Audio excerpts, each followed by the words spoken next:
way to use rainwater for your home needs. I will discuss collecting water, water storage, an inexpensive pump and filter, piping the water. What about when the tanks run dry? This probably won't get you completely off city water or be potable water, but it might. It depends on how much rain you get and how much water you need. And if you want to invest in a good enough filter, you should be able to get potable water. But note, some states have restrictions about using rainwater for potable water. I mostly use this for washing clothes and showers, since soft water is best for such things, and it doesn't come much softer than rainwater.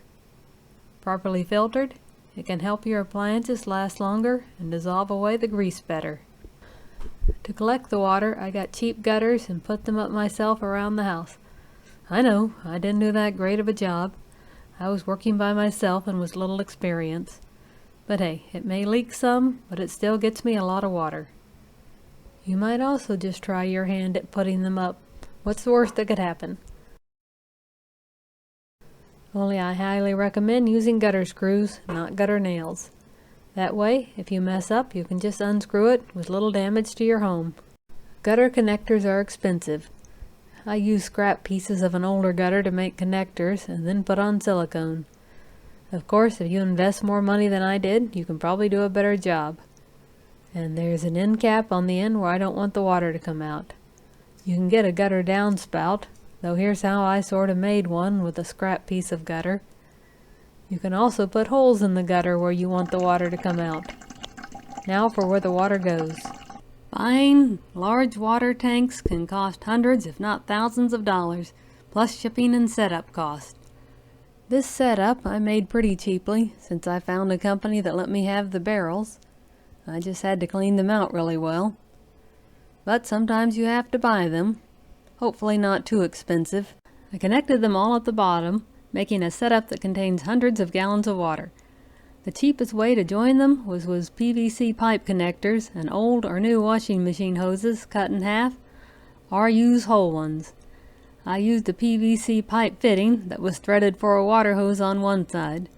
I believe 3/4 inch threaded usually works, and it was 3/4 inch slip on the other side. Here, I put a short piece of 3/4 inch PVC pipe on the slip side, then I glued it together with pipe glue. Next is drilling a hole in the bottom side of the barrel. It's important to use a drill bit that's barely smaller than the pipe or it won't fit firmly. Then, I used my heat gun to barely melt around the edges, then as fast as I could, while it was still gooey, I shoved the pipe in and let it cool. Usually, that makes a tight fit.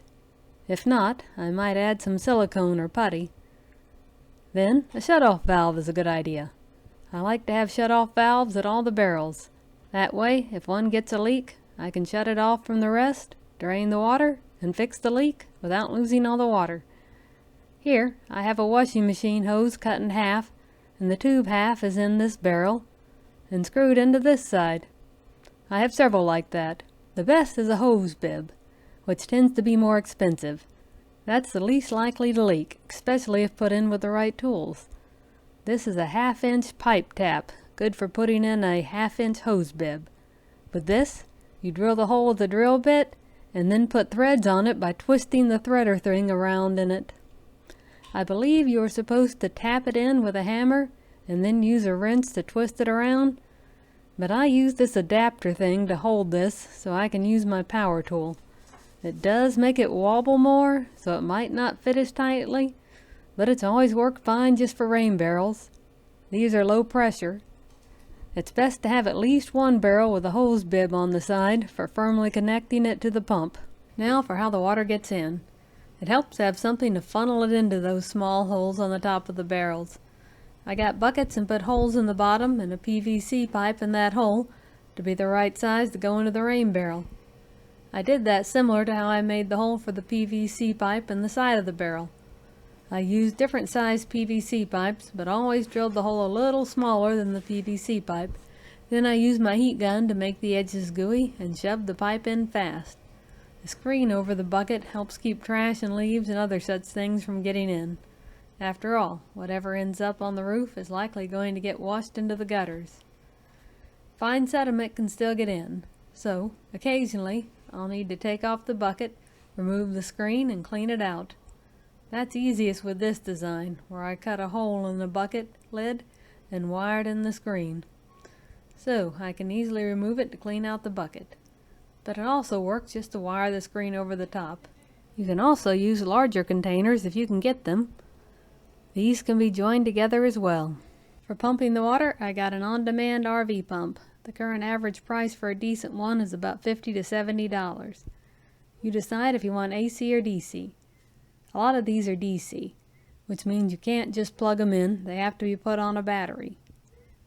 If you get AC, you'll need to have it near an outlet and protected from the weather. This is a small filter to help catch sediment before it goes into the pump.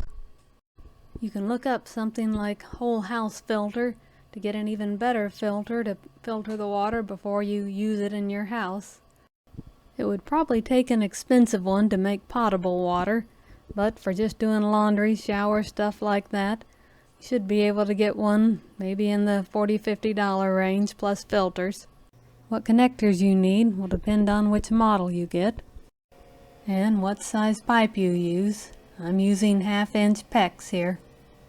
This is a 1/2-inch x 1/2-inch female PEX swivel 90 elbow. For the filter, I'm using a 3/4-inch crimped threaded male adapter or 3/4-inch threaded male by 1/2-inch PEX connector.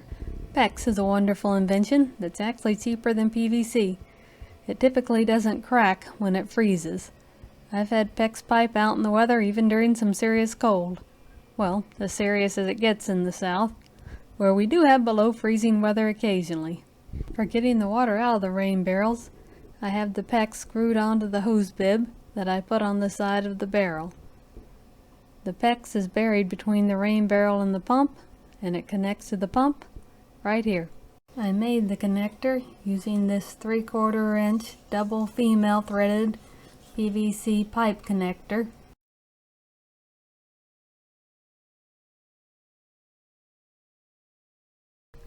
Here's all the pieces. You just put them together. They make some kind of PEX water hose connector, but this was cheaper and I already had the parts.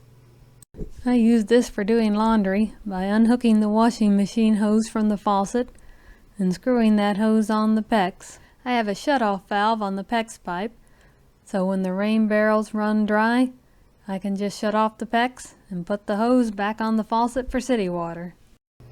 A quick review. The water comes out of the barrel right here, goes into the box with the pump, and then into the pump, then into the filter, then out of the filter, and to wherever I have it hooked up.